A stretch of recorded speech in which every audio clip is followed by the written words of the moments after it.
putting some, efforts, a lot of work, into this thing. So you have to, push yourself. But with time, it gets better. If it takes you, like, take for instance, in April, I was on 175,000 views in April. And then in June, I was on 3.3 million views, which means I got 3 million views within 2 months. So you see, it gets easy. And as at that time, as at April, I was on 5. Welcome back to the Empowered Woman, Badass, and Unfiltered podcast. Today, I have Mariam A.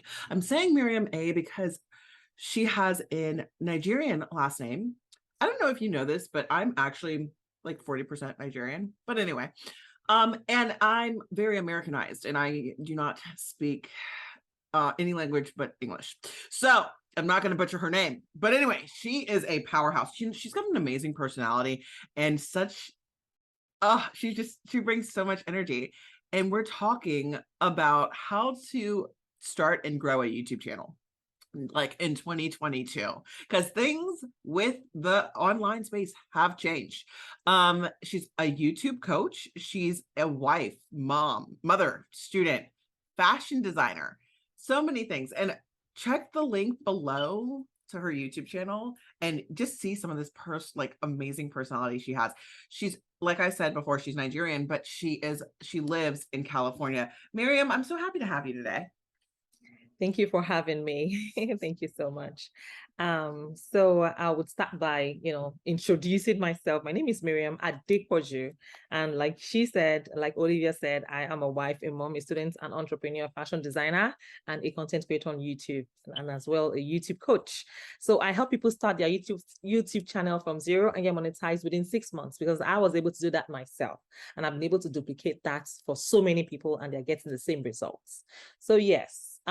First thing I would say about starting a YouTube channel is you don't need fancy equipment to start a YouTube channel. You don't even need to have a camera. I don't have a camera till now. I use my phone 100% of the time. I edit everything on my phone. You don't even need a laptop if you don't have any, but it would serve you if you have one, but you should start with what you have and don't even overthink it. Don't think, oh, I have to be this, I have to be that. Now, talking about having confidence in front of the camera, even if you don't have confidence, look, I didn't get to this point today in one day. So it was consistency. It was over time I was able to build it, and then here I am speaking like I'm not scared. Even though sometimes you get the anxiety, especially when you're on stage, which is very normal. So please do not beat yourself, over starting a YouTube channel. Just start before you're ready. And if it takes you listening to something or anything that lifts your spirits before you press the record button, please go ahead and do that. I did that when I first started my channel. I didn't get the ginger, the energy, at first. So I would listen to my favorite music right before I click record. So I listen to the music, I find myself dancing, I'm all hyped up. And then when I start my channel, you hear me saying, hi, everyone, welcome to my YouTube channel. It's your girl, Mariam, and I'm here to, so that music puts me in the mood. Find something that gingers you, something that inspires you, something that puts you, that lifts your spirit, right before you shoot that video. You don't have to be great to start, but you have to start to be great. So that's what I would say about anyone who wants to start a YouTube channel in 2022. I feel like there's a lot of people that'll start, but what helps you and what do you suggest for people to stay consistent? Okay, I'll give you a tip I give my students, people who I coach. Now, 99% of YouTubers fail. So you have to ask yourself, do you want to be part of the 1% that would succeed on YouTube? That alone is enough to motivate you. So when you keep telling yourself, hey, 99% fail on YouTube, 99% of people who want to start a YouTube channel, they fail. They give up, which is the truth. Go and check the stats. The few people that that have risen to the top, they refuse to give up. So you ask yourself, do you want to be among the 1% that will succeed on YouTube? If your answer is yes, then you're going to give it all it takes. No excuses. Ditch all the excuses and go after your goals. I heard a stat recently I think it was last night actually, on Alux. I love that channel. It's on YouTube, and they were talking about how like there's like 52 million millionaires or whatever. Mm. But they're like, do you realize it's all like you might think that's a lot, but that's only 1% of the population. And it's like, from what you just said, I'm like, do you want to be a 1%er? You know, that's really, and everybody's not going to be a 1%er. That's why we got 99%, you know? So I think you're built a little different. Now, I know that you help a lot of people. No, I know you roll your, but listen, you had a third baby and a month later you were starting 5 businesses. Like, you act like I don't engage with you. Like, I know more about you from like online things and having conversations with you than I would say some of my other guests. So everybody ain't built like you. I'm going to give you your credit there. You might think that everybody has the ability to do the things that you do. And I absolutely believe that a lot of people have those abilities, but you have a certain drive that when you're determined to do something, you just do it. How do people develop that drive? Okay, so I would say that over time, I have developed a great work ethic. So when I was in school, or when I was studying for my first degree, I I typically don't go home during breaks, because I was writing an exam at the time. It's called ICANN. ICANN stands for the Institute of Chartered Accountants of Nigeria, and it was a very tough exam to pass. So because I want to pass, I don't go home. I sacrifice my time at home for reading. So I read, and before I knew it, I was used to reading. I was used to working. So that was when it started, unknowing to me. So by the time I graduated, I continued with the exam, and you won't find me idle. I don't know. I just never had an idle time, but somehow I still find time to, unwind and do the things I need to do.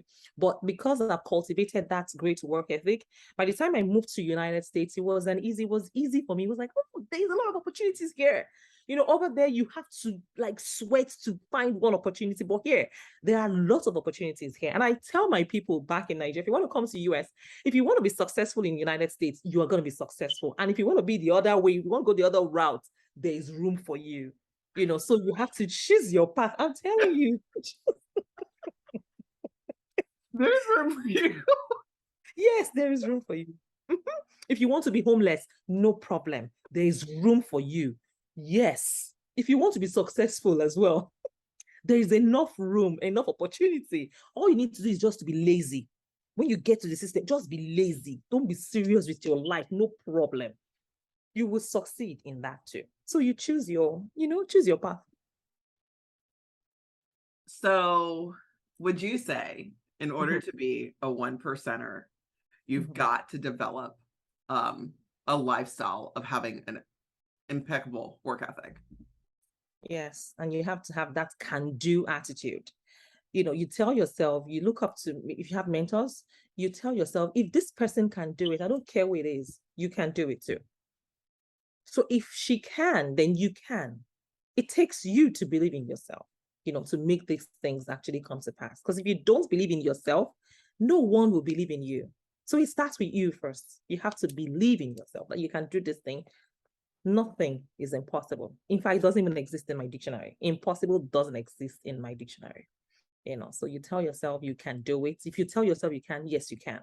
But if you tell yourself you can't, you're right. Mhm. Okay. Well, we've got the work. So let's say you got the work ethic, you got the consistency, you're determined to be a 1%er. What are some of the strategies that you've found that have helped you now when it comes to growing your channel? Okay, first thing I did when I first started, I struggled. I really struggled because I was combining that with my master's degree. I was running a master's degree at the time, and then I had a baby. No, I had 2 kids. Yeah, I just had a baby then. So it was hard. It was kind of tough for me, and I couldn't even navigate YouTube as I do right now. I had to get a coach myself. So I had two coaches, so it was a coach that, so when I attended the classes, I was like, oh my God, I could have spent 10 years trying to figure out this thing, but with the help of the coach, I was able to, bypass all these things and then pave my way up to the top, in YouTube. Now I'm getting recognitions from YouTube. They invited me for an event last week in Los Angeles. I was there, and they sent me a gift as well. They just keep inviting me for lots of events, even speaking engagements. Now I'm getting speaking engagements, from YouTube. So yes, you have to tell yourself you can do it, and you will do it, definitely. And being willing to like invest in coaching, because I feel like there's a lot there. So one thing I've noticed on YouTube is that they're really pushing shorts. I think that one way and granted, I'm not a big YouTuber, but you can confirm or deny. I think one way for new channels to grow is to use shorts. Yes, shorts are actually, it's the in thing right now on YouTube. And it's because they're trying to mimic TikTok, and Instagram Reels. They're all competing with themselves. So they're pushing that. However, if you don't do it the right way, you might get lost. You might never get found. Because when people say, and this is the thing, when people say shorts is moving on YouTube, and then you do the first shorts and it doesn't move, you do the second shorts, it doesn't move, a lot of people give up. Remember, I said 99%. You got to keep going. You have to keep going. You have to keep going. Let me share something I did 2 months ago. I was dropping 20 videos in a day, every day on YouTube. Now, tell me, would 99% do that? That's why I said you have to really stretch yourself. YouTube, as hard as it sounds, it is hard. I don't want to, take that away from, the fact is it's hard, but you can do it. There are lots of people that have full-time jobs and they're successful on YouTube. Talk about Mercy Gono. I don't know if you know her, a Liberian American nurse. Oh, she's got 1.6 million subscribers on YouTube. And one thing about allowing yourself get developed, I forgot to mention that YouTube also develops you if you allow YouTube to. So when a lot of people fall on the wayside, it's because they've seen one challenge and then they decide to just quit. As long as you don't quit, ask yourself, or once you're determined to be among the 1% that would succeed on YouTube, you get to a point where it starts to seem easy. It gets easy along the line. But in the beginning, it is tough because you are right underneath the ocean and there are so many sharks at the top. You have to swing your way to the top. And that's what I did. Before you start getting recognition from YouTube, from the whole YouTube, then you have put in some, effort, a lot of work, into this thing. So you have to, push yourself. But with time, it gets better. If it takes you, like, take for instance, in April, I was on 175,000 views in April. And then in June, I was on 3.3 million views, which means I got 3 million views within 2 months. So you see, it gets easy. And as at that time, as at April, I was on 5,000 subscribers. Right now, I'm on, let me say 10,000. Almost 10. Yeah, I'm on 9,938. I checked this afternoon. 968 rather. So I need just 32 more to be on 10, and I can get that today within the next 24 hours. So it gets better, along the line with time. If you're consistent, you don't give up, no matter the challenges, no matter how rough or crazy, make sure that you show up on YouTube. As long as you show up, you will definitely gain traction. And as for the shorts, there's a strategy for the shorts. If you don't know the strategy, or you're just doing trial and error, or people said, oh, shorts is moving, and you do it, but you don't do it the right way, then you're going to get burnt and you'll be discouraged. That's why I would also, implore people to hire a coach so that they would teach them how to do things correctly. Now, beyond saying start a YouTube channel, make sure that you are consistent, upload videos, there are things you need to put in place. Like, you have to build some foundations before you even publish the video. But if you don't put those things in place, like the tags, I don't know if I've mentioned tags. I don't know if you use TubeBuddy. Do you use TubeBuddy? I used to, but not right now, but I know what it is. Okay. Okay, good.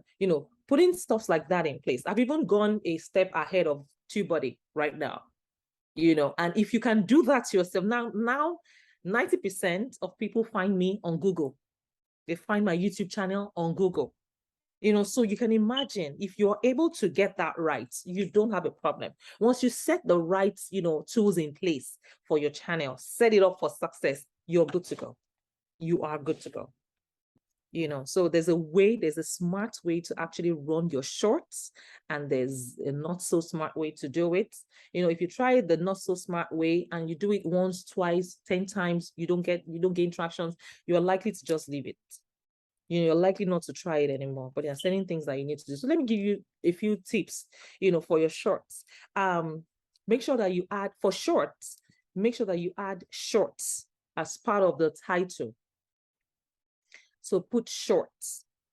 Then depending on what the topic is, the title is, maybe, I don't know what you're talking, maybe you're talking about what's actually trending right now. It could be anything. It could be during 4th of July. Make sure that you put it there, but make sure that shorts is part of it. You know why? Because when you do that, it puts your video on the shorts shelf. If you don't do that, your video might not find its way on the shorts shelf. They have a shelf, a shorts shelf. So if you don't put that hashtag in the title for shorts, not for main videos, for shorts, then you're selling yourself shorts on YouTube. So put the shorts hashtag, at least make sure that you fill it up. So it could be that if you're talking about money, put hashtag money. If you're talking about maybe what's this guy's name, Elon Musk, for instance, you put it hashtag Elon Musk. If you're talking about anyone, at all, or you want it to really gain traction, put it in the title. So are you suggesting that we use hashtags as well in shorts? Title, yes. Okay. Short title and even your description. Okay. And in the description. Okay.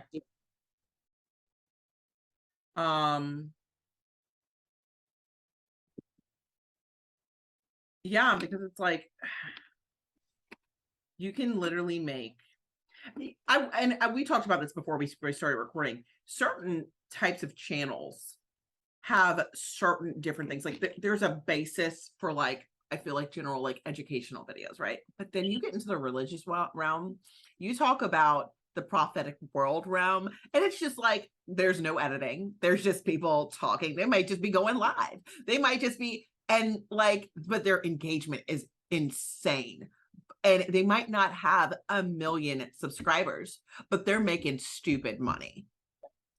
Because people are tithing, people are sowing their seeds. And I mean, they're some channels that make at least $100,000 every day, every single day.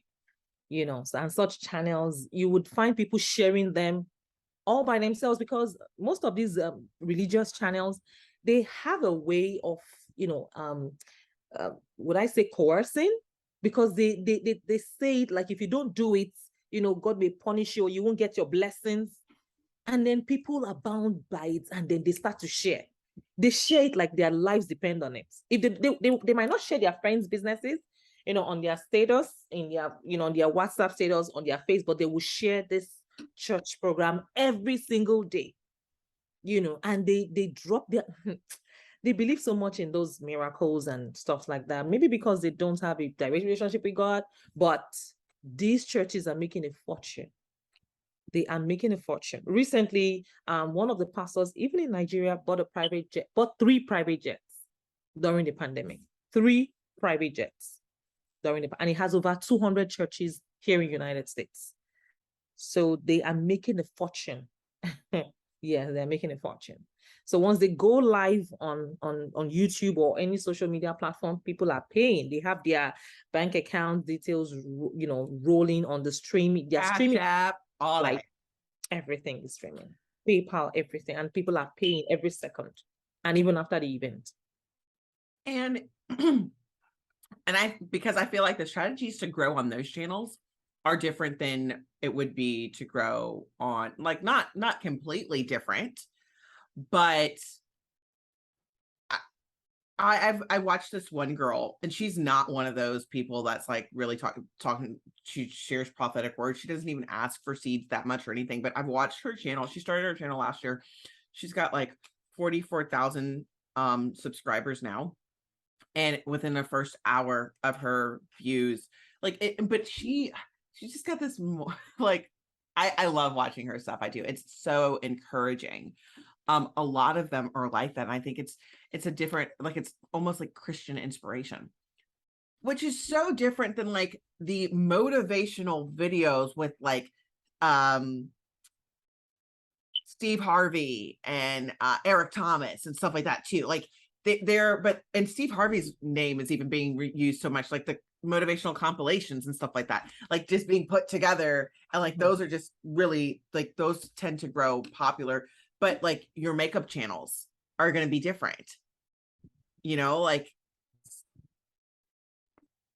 Yes, but there are smarter ways to actually make money regardless of your niche. Yes, like, the church or the religious channels, they've carved a niche for themselves, and they've found a strategy, something that actually works for them, and they're able to sustain it. Now, for the makeup channels, you will be surprised, is a multi-billion-dollar industry. For the makeup channels, nothing stops the content creator from creating her own line, of her own makeup line.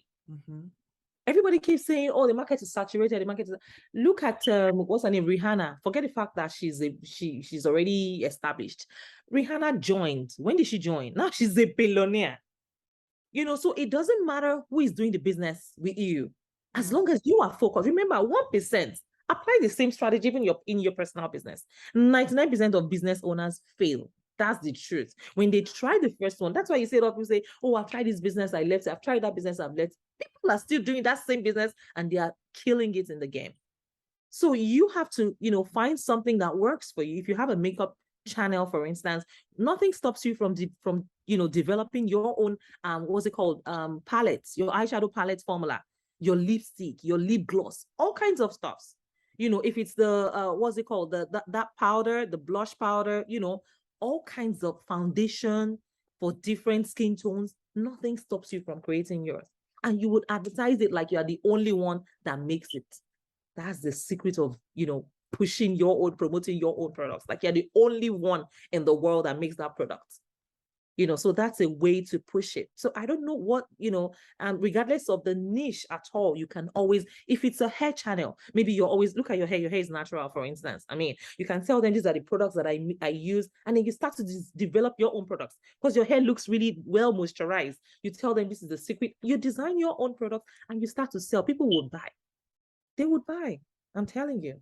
So there are so many ways to actually monetize your channel, apart from the AdSense. Yeah, not just looking at the AdSense. And I think a lot of people, would you say, like, starting a YouTube channel, I've heard this before, "Oh, you should enjoy it. You should want to do it for fun and not, the look on your face already." And not, not be so caught up in things, and then something will just go viral, if you just follow a few different of the major steps. Okay, this is what I would say. We all have different motives of starting a channel, our YouTube channel, of wanting to start our YouTube channel. So for people who do it for fun, they may have a lot of money. Maybe they have generational wealth. That's why I don't like to compare myself with some people. They are so comfortable. You don't know. It looks like both of you are struggling. No, they are not. They have so much money, they don't need any. So they can afford to do it for fun. They might not even show up after a year or 2 years. They are just, they're just balling. But if you have a goal, if your goal is to make money on YouTube, it is very valid. If your goal is to be famous on YouTube, it is valid. If your goal is to, impact people, to motivate people, to inspire people, it's valid. So it depends on your own goal. If your goal is to make money on YouTube while doing something that you love, please take it serious. But if your goal is just to have fun, because there's so much money in your bank accounts that you can't even finish spending your lifetime, that's okay. Then you can take it, like easy and slow and wait for the algorithm to remember you after 10 decades, So, I mean, the choice is yours. You're on TikTok as well, and I follow you on TikTok. You always look like you're having so much fun with your content. Yeah, I mean, yeah, you have to find a way to love it, to enjoy it. We just got back from a trip last week, and I brought the kids. I took the kids with me. We did some TikToks. I haven't unveiled it yet. I love to, like I said, I love to prepare my content well in advance. I have enough content that will last till next year as we speak. So I mean, you can create fun around it. We just moved to our home and there's a new park just in front of my house. I've started planning in my head how I'm going to create content there, how I'm going to make it, fun, how I'm going to make it very lively and, something that I enjoy. So yes, you can actually create fun out of it while making money at the same time. Do you find yourself like I do this very often because I'm constantly just making I'll do like day in the life on my like stories or whatever. And I'm like, oh, this is content. This is content. This is content. Like, and I have other friends that are coaches that are like, I would have never even thought about recording this part of my life because I'm like, no, listen, there's people out here with blogs of their boring lives. And like, I actually be doing interesting stuff. Like, do you find yourself constantly just making content out of your regular life? Of course, yes. There's this, I don't know if you heard this thing on TikTok. They say everything is content, everything is content. It's true. Everything is content. We had a guest yesterday and I was dressing up upstairs. When I went downstairs to see him, he was in my husband's office. I was already with my camera, I was with my phone, and do you know who Davido is? Do you know Davido? Mm-mm. Okay, Davido is an artist, a very big artist. Do you know Burna Boy? He just won Grammy. Okay, but at least you know Jay-Z. Okay, I'm gonna be honest. I live in a very like in a bubble. I don't pay attention to a lot of the secular world anymore. And like Emmys or I've been like this way before. I don't like going or watching parties that I'm not invited to.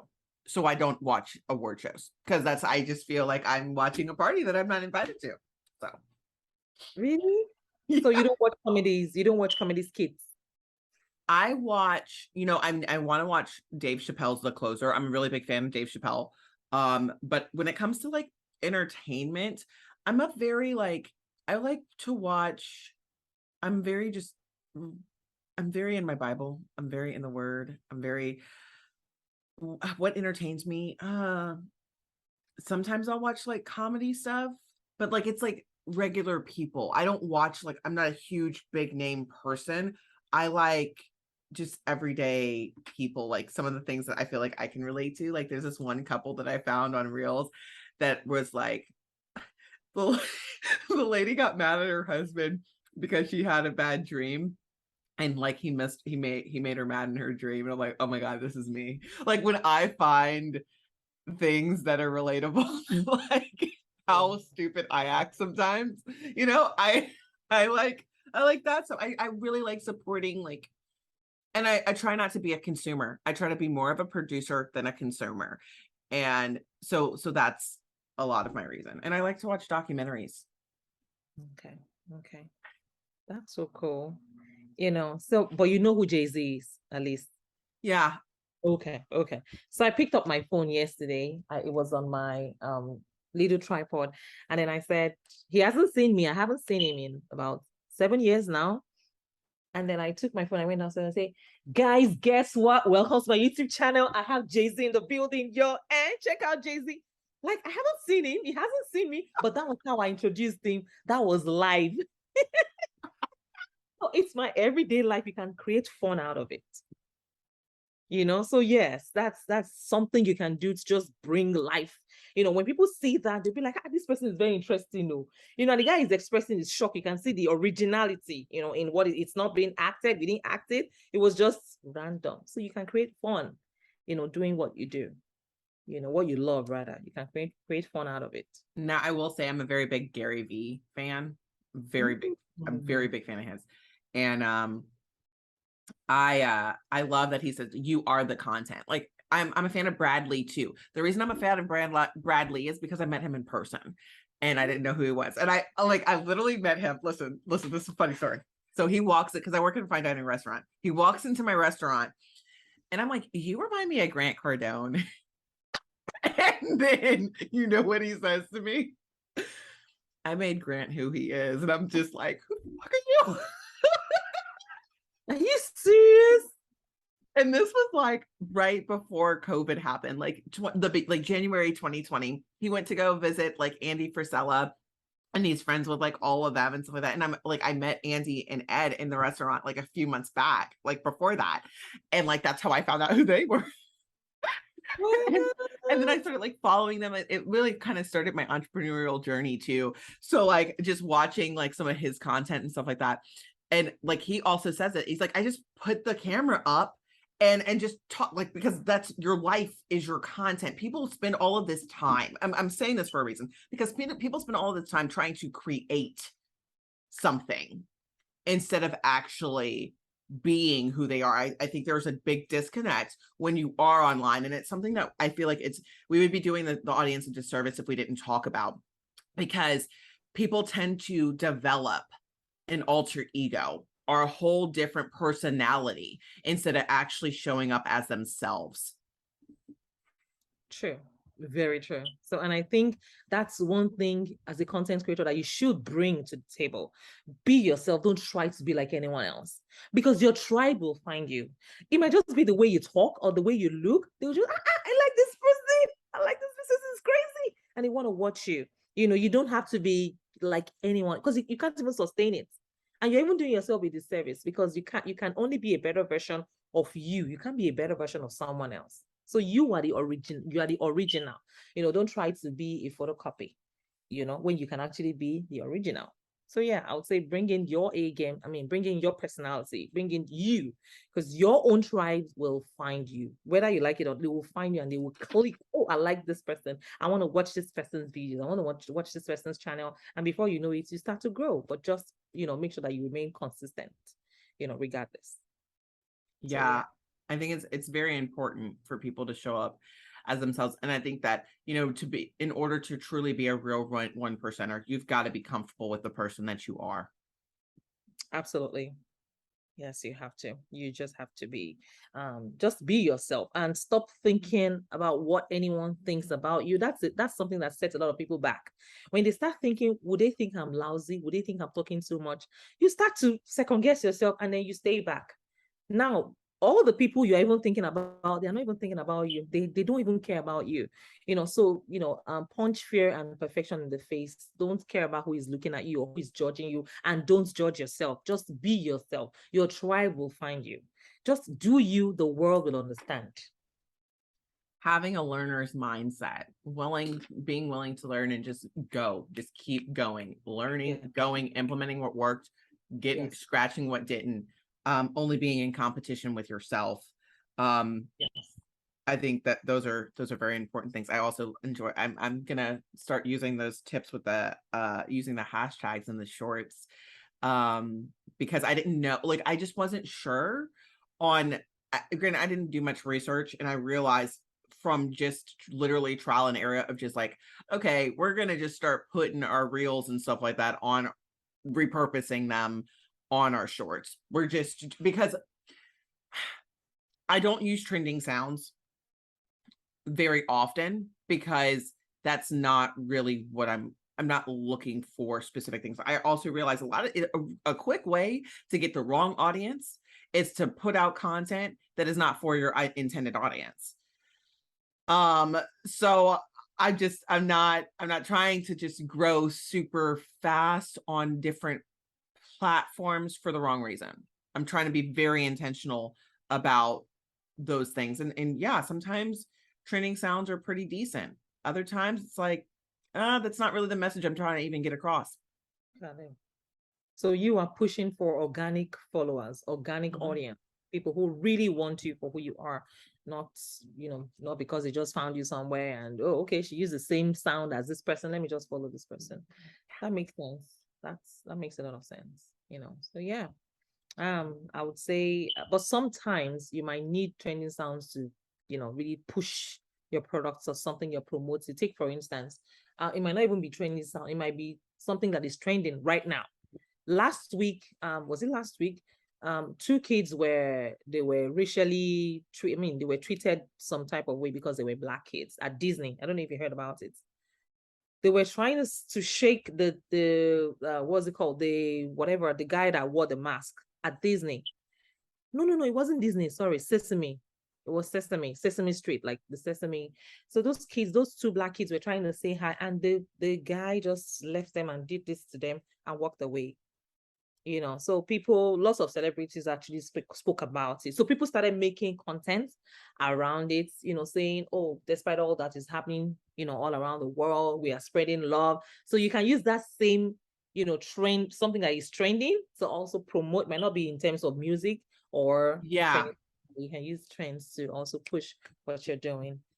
So because that's what people want to hear at that point in time. That's what people have heard, and they would easily relate with that because it's what is happening. And you are trying to say, oh no, we are different.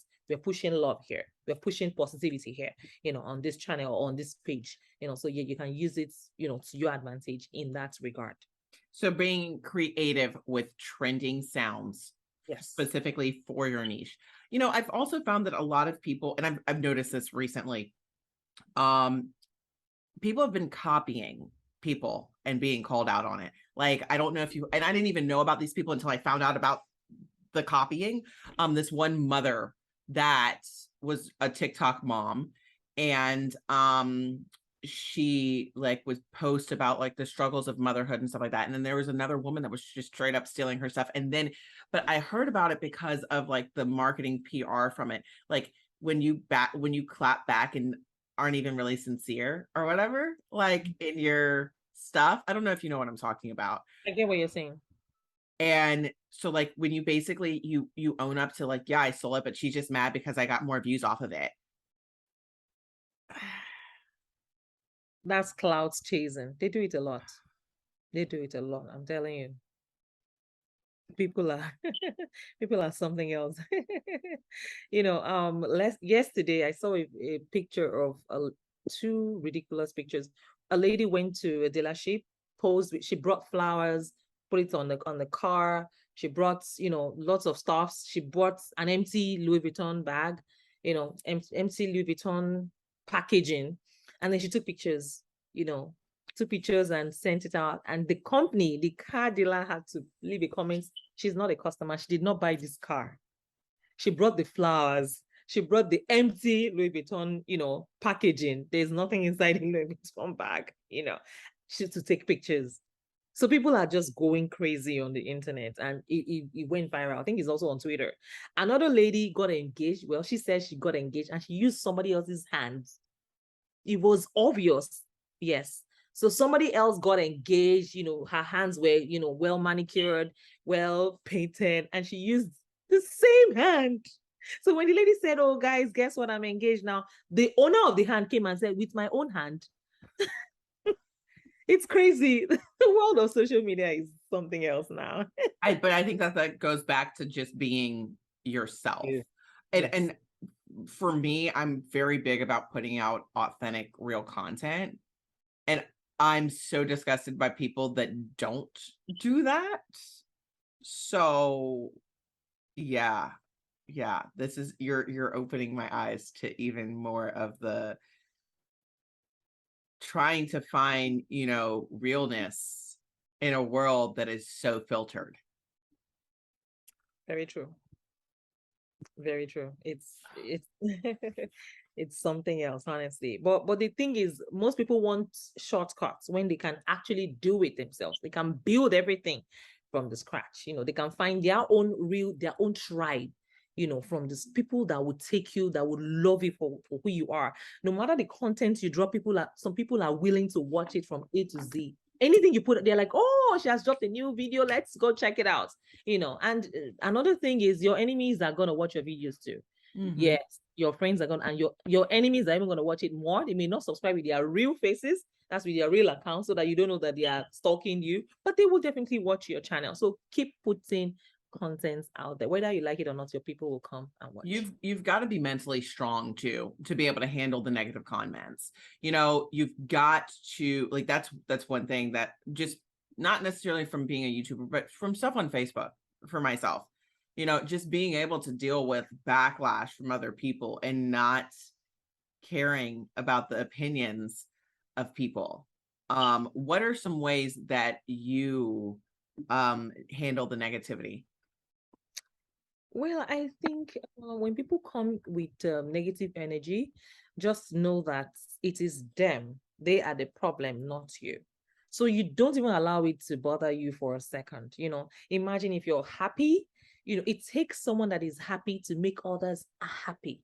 And it takes people who are miserable to try and make other people miserable. So once you are able to figure that out, it doesn't bother you. Once they come with the negativity, you know that, oh, okay, this person is definitely, you know, in not going through something really good. And that's why they want to, you know, spread it to other people. So once you remind yourself that, you don't allow anything get to you, you know. Yeah, you don't allow anything get to you. You are not the problem. They are. So just remind yourself constantly that this person. Stop taking ownership for other people's actions. That's it. That's it. You know, yeah, that's it. And you can't control that, unfortunately. You can't. You might only switch off your comments or delete the comments, but you can't control these people from coming. Like, they would always come. I mean, expect them, you know, anytime. But once they do, just discard. You know, it's what you do after it that matters. It's not, you can't do anything before, but what you do about it, you know, after you see those comments that matter, which is ignoring them. You know, so once you ignore people, you've taken away their power. If you don't ignore them, you are giving them attention, you are giving them more energy, more power. But once you ignore them, you have taken away that power from them. So please ignore or delete. Yeah. Me and my husband have this rule: we don't reward bad behavior. So don't reward the bad behavior by giving it your attention. Good. Yeah. I love that. I love that. Well, you know, Mariam, thank you so much for being here today. Thank you so much for sharing your tips, your knowledge, your personality. Just, it was great. I appreciate this. Thank you so much for having me. I really, really appreciate you. Thank you. Thanks for listening to this episode of the Empowered Woman, Badass and Unfiltered podcast. If you found any value in this, please consider sharing and subscribing. Now go out and be a badass.